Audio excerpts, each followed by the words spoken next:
Maaaring magpakita ng tusong hakbang ang Ukraine at Estados Unidos sa negosasyon para tapusin ang digmaan ng Russia laban sa Ukraine. Sa likod ng ingay ukol sa planong pangkapayapaan ng United States at Russia, halos hindi napansin ang pagbisita ni Pangulong Zelensky at ng kanyang tagapayo sa pambansang seguridad na si Umerov sa Turkey. Ayon sa media, hindi raw kasama ang Ukraine sa peace plan ni Donald Trump, pero mukhang hindi ito ganap na totoo. Marami ang nagsabi na dapat sanang makipagkita si Steve Witkoff, kinatawan ni Trump kay Zelensky sa Ankara. Ngunit kinanselan niya ito sa huling sandali. Dahil tumanggi si Zelensky na pag-usapan man lang ang planong pangkapayapaan ng United States at Russia, at sa halip ay dinala niya sa pag-uusap sa Turkey ang planong pangkapayapaan na binuo nila kasama ang mga Europeo. Ngunit lumabas na si Recep Tayyip Erdogan na siyang kausap ni Zelensky ay nakibahagi rin sa pagbuo ng planong pangkapayapaan na iyon. Lumitaw na rin ang mga unang kapansin-pansing hindi pagkakatugma. Ngayon, nakikipagkita si Zelensky sa mga Amerikanong general na dumating sa Kyiv. Maraming media ang nagsusulat na ang mga general na ito mismo ang nanghihikayat kay Zelensky na sumuko ayon sa plano ni Trump. Kung susuriin ang talambuhay ng mga Amerikanong general, ang kanilang karanasan, partisipasyon sa paghahanda ng Ukraine sa militar at mga layunin, malinaw na gusto lang nilang tukuyin kung anong armas ang kailangan ng Kyiv. Napakahirap para sa akin na maniwala na ang mga general na ito mismo ang pumunta sa Kyiv para pabayaan ang Ukraine. Pero kung gusto talaga nilang pabayaan, baka si Hexeta o ang mga katulong niya ang ipinadala nila. Sabi ng mga source, hindi talaga kapayapaan ang pangunahing layunin ng pagbisita. Kaya siguradong may dapat talagang pag-usapan dito, parehong sa panlabas na politika at sa mga panloob na kaganapan na nangyayari ngayon sa Kyiv. Ako si Alexei Pichi, pag-usapan natin ng detalyado ang paksa. Pero bago natin simulan ang episode na ito, hinihiling ko sa inyo na mag-subscribe sa channel, mag-like, mag-iwan ng kahit anong komento, at siguraduhing mag-subscribe din sa aking Telegram channel na Pichi News. Ang link nito ay nasa description ng video na ito. Doon kami naglalathala ng mga balitang agad naming natatanggap. Kung gusto ninyong suportahan ang channel na ito, maaari ninyo itong gawin sa pamamagitan ng anumang donasyon o bayad na subscription gamit ang mga link at detalye sa description ng video na ito. Magpapasalamat ako sa anumang suporta mula sa inyo. Naghanda ang administrasyon ni Pangulong Donald Trump ng United States ng draft ng kasunduang pangkapayapaan para sa Ukraine na tinatalakay kasama ang Europa at Moscow. Batay sa kanluraning media, tinatalakay sa draft ng planong pangkapayapaan ang pagbigay sa Russia ng teritoryo sa silangang Ukraine, lalo na ang mga bahagi ng Donetsk at Luhansk na kasalukuyang nasa ilalim pa ng kontrol ng Kyiv. Sa plano ni Donald Trump, ang mga lugar na ito ay magiging demilitarisado, formal na kontrolado ng Russia, ngunit walang tropang Ruso na ilalagay roon. Hindi pa tiyak kung paano ito magiging hitsura. Kasama rin sa planong pangkapayapaan na di umano'y magbabayad ang Russia ng upa para sa kontrol sa Donbas. Sa ganitong sitwasyon, hindi binabago ng Ukraine ang mga hangganan at hindi kinikilala ang okupasyon. Ngunit pinapayagan ang Moscow na pamahalaan ang teritoryo kapalit ng bayad. Bukod sa teritoryo, nilalaman ng plano ang malaking limitasyon sa hukbong sandatahan ng Ukraine, kabilang ang 40% bawas sa kasalukuyang bilang nito. Bawal ang mga dayuhang misyon ng militar at may limitasyon sa mga armas, lalo na ang long-range strike weapons na ginagamit ng Ukraine laban sa mga target sa likod ng Russian Federation. Alam nyo naman, syempre, ang Russia ay hindi magbabawas ng anuman sa kanilang panig at hindi rin nila balak bawasan ang kanilang mga missile. Nabanggit sa dokumento ang pagtigil ng tulong militar ng Amerika at pagbabawal sa paglagay ng kanluraning tropa sa Ukraine matapos ang digmaan. Ang Moscow naman ay nagsabi na handa silang magbigay ng garantiya na hindi sila magsasagawa ng panibagong pag-atake, hindi lang sa Ukraine kundi pati na rin sa iba pang mga bansang Europeo. At nangangako pa nga silang gawing formal ang pangakong ito sa pamamagitan ng batas. Dati, maraming media ang nagsabing hindi nakilahok ang Ukraine sa pagbuo at talakayan ng planong pangkapayapaan ng puti-puting bahay. Pero maaaring bahagya lang itong totoo. Paalala, noong Nobyembre 19 bumisita si Pangulong Volodymyr Zelensky ng Ukraine sa Turkey at nakipagkita kay Recep Tayyip Erdogan. Kailangan itong itala. Makikipagkita si Steve Witkoff, espesyal na kinatawan ng Pangulo ng Estados Unidos kay Volodymyr Zelensky sa Turkey sa Miyerkules para talakayin ang bagong planong pangkapayapaan. Hindi natuloy ang pagpupulong dahil dumating si Pangulong Volodymyr Zelensky na may dalang ibang plano ng Ukraine at Europa. Parang sa White House, alam mo, halos nagtampo sila na ayaw talakayin ni Zelensky ang kanilang plano para sa kapayapaan. Kaya naman, sinuportahan ni Trump si Vitkov na nagbago ng isip at hindi na gustong makipagkita kay Zelensky. Ayun, sinabi ng isang opisyal ng Ukraine sa publikasyong Axios na ipinagpaliban ang pagpupulong dahil hiniling ni Zelensky na talakayin ang planong ito sa mas malawak na format na isasama ang mga bansang Europeo. Ibig sabihin, sabi ni Zelensky, sandali lang, hindi. Ano bang silbi na makipagkita ako kay Vitkov ng kami lang? Mas mabuti pang kasama ang lahat ng mga Europeo. Ayon sa isa pang Amerikanong opisyal na Ukrainyano, ang iskandalo sa politika at investigasyon ng korupsyon sa Ukraine ay dahilan din ng pagkaantala ng pagpupulong. Pero hindi pwedeng sabihin dito na ang grupo ni Zelensky ay hindi talaga alam ang tungkol sa planong ito. Alam nila ito kahit papaano 3 araw bago pa ito napag-usapan sa publiko. O baka mas matagal pa.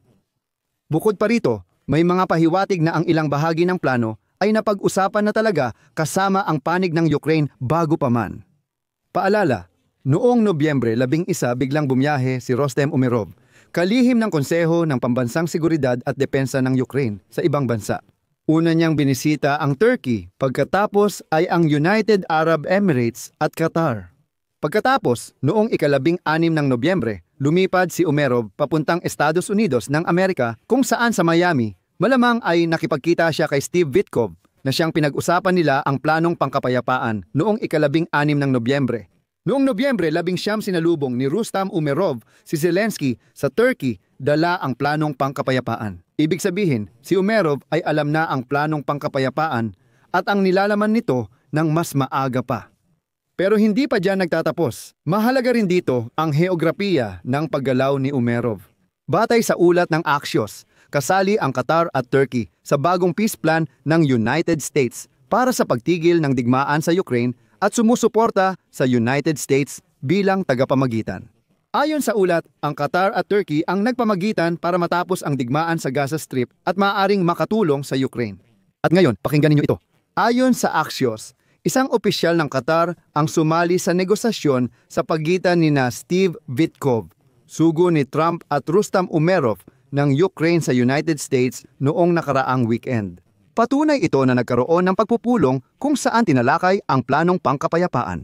Bilang suporta ng Turkey sa mapayapang inisyatiba ni Trump, binalak ni Steve Vitkov na bumisita sa Ankara sa Miyerkules at magsagawa ng pagpupulong kasama sina Pangulong Volodymyr Zelensky ng Ukraine at Ministro ng Ugnayang Panlabas ng Turkey na si Hakan Fidan. Hindi natuloy ang pagpupulong dahil hindi interesado si Pangulong Volodymyr Zelensky ng Ukraine talakayin ang bagong mungkahing pangkapayapaan ng Amerika. Ngunit kakaiba rin ang pahayag na ito. Napakakaiba. Dahil si Erdogan ay alam ang lahat ng nangyayari at kay Erdogan mismo nakipag-usap si Zelensky. Uulitin ko, ang Turkey at Qatar ay kasali sa pagbuo ng planong pangkapayapaan na ito at si Zelensky ay nakipagkita kay Recep Tayyip Erdogan. At isa pang mahalagang bagay, ngayong araw ay dumating sa Kyiv ang isang mataas na delegasyon mula sa Pentagon. Kamakailan, ang Ukraine at Estados Unidos ay nagtulungan sa malaking kasunduan tungkol sa drone at autonomous na teknolohiya ng bala. Ayon sa politiko, ang pagbisita ay bahagi ng pagsisikap na buhayin ang proseso. Sino nga ba ang dumating?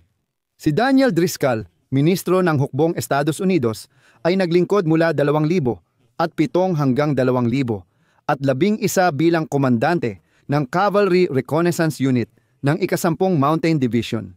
Noong 2000 naitalaga siya sa Iraq at naglingkod doon ng 9 na buwan. Si Driscoll ay kaibigan din sa kolehiyo ni Juris Dr. Wentz at sabay silang nag-aral sa Yale Law School. Tuloy tayo. Si Randy George, isang 4 na bituing general, ay hepe ng staff ng United States Army mula Setyembre 2023 sa panahon ni Joe Biden. Nagsimulang maglingkod noong 1981 at sumali sa digmaan sa Persian Gulf. Napakahalaga sina Driscoll at George ay binanggit ang mga inobasyon ng mga Ukrainyano sa larangan ng labanan bilang halimbawa na dapat sundan ng Pentagon. Sabi ni Driscoll, halimbawa, Ukraine, Kapag hindi akma sa kanila ang ilang uri ng armas, gagawin nila ang lahat ng kinakailangan para makuha ang resulta na gusto nila. Narito naman ang sinabi ni Randy George, "Ang natutunan namin sa mga Ukranyano ay kung gaano sila kabilis matuto. Sinubukan din naming tularan ang mabilis na paggamit at pagkatuto ng teknolohiya." At ang pangatlong delegado ay si Chris Donahue. Ang apelyidong ito ay siguradong kilala ng mga Ukranyano.